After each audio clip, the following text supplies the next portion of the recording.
सिंध के कदीम आसार जाहिर करते हैं कि सिंध कभी तहजीब व तमद्दुन का गहवारा था। जिस तरह मिस्र की तरक्की का सबब जनूब में लीबिया का सहरा और मशरिक में न्यूबा और सीनाई का सहरा है, इसी तरह सिंध के जनूब में सहराए थर और मगरिब की तरफ से बलूचिस्तान की पहाड़ों की दीवारें जो किले की तरह सिंध की पासबानी करती हैं।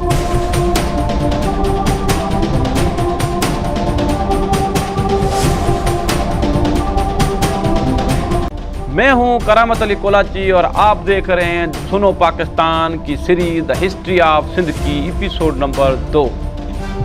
सिंध के शुमाल में कच्छ का सहरा शुरू होता है, जहां कई किलोमीटर तक बयाबान है।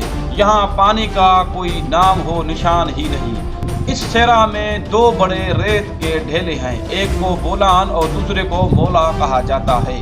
ये दो रेत के ढेले इस कच्छ के रेगिस्तान से लेकर सेंट्रल एशिया तक फैले हुए हैं, मगर इस सहरा के रास्ते बहुत भयानक और मौतमार हैं। यहाँ हर वक्त मौत का सहरा मंडलाता रहता है। सिंध पे जो भी हमले की नीयत से आया वो पंजाब और खैबर पख्तूनख्वा से ही आया, क्योंकि ये सहरा बहुत ही खतरनाक थे। इस खतरनाक रास्ते से ईरान की तरफ से सिंध में दाखिल होने वाले किश्वर जी पुरशकत, मलका समीरास, सिकंदर मख्तूनी थे। इन्होंने वहाँ की रहने वाली कौमों से बहुत तकलीफें उठाई। इन रास्तों से आने वाले हमलावर को रोकने के लिए इस खुश नसीब वादी सिंध को बहुत मजबूत किले हासिल थे। सिंध का हिफाजती निज़ाम कुछ इस तरह था। सिंध का मकरान वाला हिस्सा बिल्कुल ही वीरान और बयाबान था। पंजाब से आने वाले लश्कर को रोकने के लिए मशरिक में अलौर का बहुत मजबूत किला था। उस किले को फतह करने के लिए अरबों को कई महीने लगे थे। मगरिब की तरफ से छोटी छोटी बरसाती नदियां थीं, जिनको छोटे दर भी कहा जाता था। इन रास्तों को भी रोकने के लिए नुरूनकोट, बरहमनाबाद और सेवन के मशहूर किले थे। समंदर की तरफ से आने वाले हमलावर को रोकने के लिए सिंधु नदी के डेल्टा के मगरबी हिस्से पे देबल का बहुत मशहूर किला था। सिंध के दो बड़े हिस्से हैं, एक हिस्सा लाड़ यानी कि निचला हिस्सा, जिसकी हदें जनूब में समंदर से होती हुई सेवन तक जाती हैं। दूसरा हिस्सा शुमाली हिस्सा, जिसकी हदें लक्की के पहाड़ों से लेकर शुमाल सिंध की जबलों तक है। सिंध 5 छोटे हिस्सों में बटी हुई है, एक सिर्रा, दूसरा लाड़, तीसरा विचोला, चौथा थरपारकर या रेगिस्तान, पांचवा कोहिस्तान। सिंध के हिस्से सिर्रे को सिर्रा क्यों कहा जाता है? उसको सिर्रा इसलिए कहा जाता है कि उसकी ज़मीन ऊपर और मजबूत है, इसकी वजह से ये सिर्रा कहलाता है। और लाड़ की ज़मीन नीचे और घूमी हुई है, इसलिए उसको लाड़ कहा जाता है। कच्छ वाला हिस्सा अरबी समंदर के नज़दीक है, इसलिए कच्छ की ज़मीन समंदर की वजह से खारी है। सिर्रा और लाड़ के बीच वाले हिस्से को विचोला कहा जाता है। इसकी ज़मीन अच्छी और मैदानी है, क्योंकि सिंधु नदी इसी हिस्से से बहती है।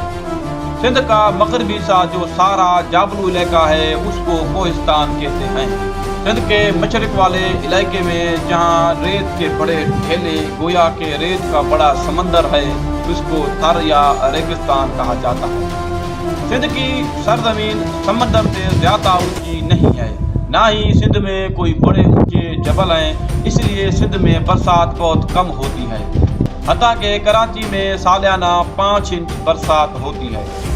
Sir J.A. Hamilton the world pictorial gazetteer page number 923 London में लिखते हैं कि सिंध की मुकम्मल एराज़ी 40,387 मील है।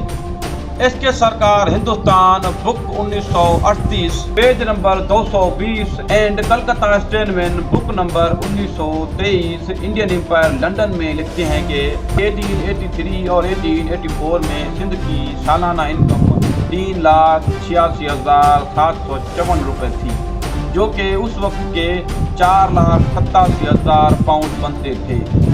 1881 में सिंध की कुल पॉपुलेशन 25,42,972 थी, जिनमें से 13,87,872 मर्द और 11,55,400 खवातीन शामिल थी। اس آبادی میں 18,87,204 مسلمان، 3,05,059 ہندو، 1,26,972 سکھ، 6,072 کرسچن، 1,191 جین، 153 یہودی، 26 برہمنوی، 9 بدھا، اس کے علاوہ اور بھی شامل تھے۔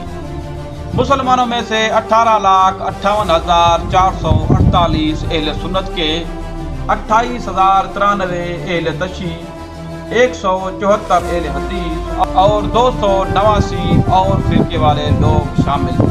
2017 کی آدم شماری کے مطابق 4,78,00,000 سندھ کی کل آبادی تھی، جس میں 4.1 ملین ہندو ہیں، جو کہ کل آبادی کا 8.7% بنتا ہے۔ 2,85,885 کرسچن اور دیگر مذہب شامل تھے، جو کہ کل آبادی کا 0.22% بنتا ہے۔ 2017 کی آدم شماری کے مطابق سندھ کا دوسرا بڑا مذہب ہندو مت ہے۔ سندھ کی کون سی جبلیں میانمار، برما اور آسام کی جبلوں کی طرح ہے؟ سندھ کی کس جبل کی چوٹی 6,000 فٹ بلند ہے؟ 100 ایکڑ میدانی زمین سندھ کی کس جبل پہ پائی جاتی ہے جو قابل زراعت ہے؟ روڑی کی پہاڑیاں کس سمت جا رہی ہیں؟ سندھ میں گرم پانی کے چشمے منگو پیر، لکی پیر اور جھم پیر کے چشمے کہاں ہیں؟ کس انگلش کلیکٹر نے سندھ کی جبلوں پہ ریچھ کا شکار کیا تھا؟ مکلی کا قبرستان اور سندھو دریا کے بارے میں آپ جانیں گے ہماری اس سیریز کی اگلی ویڈیو میں۔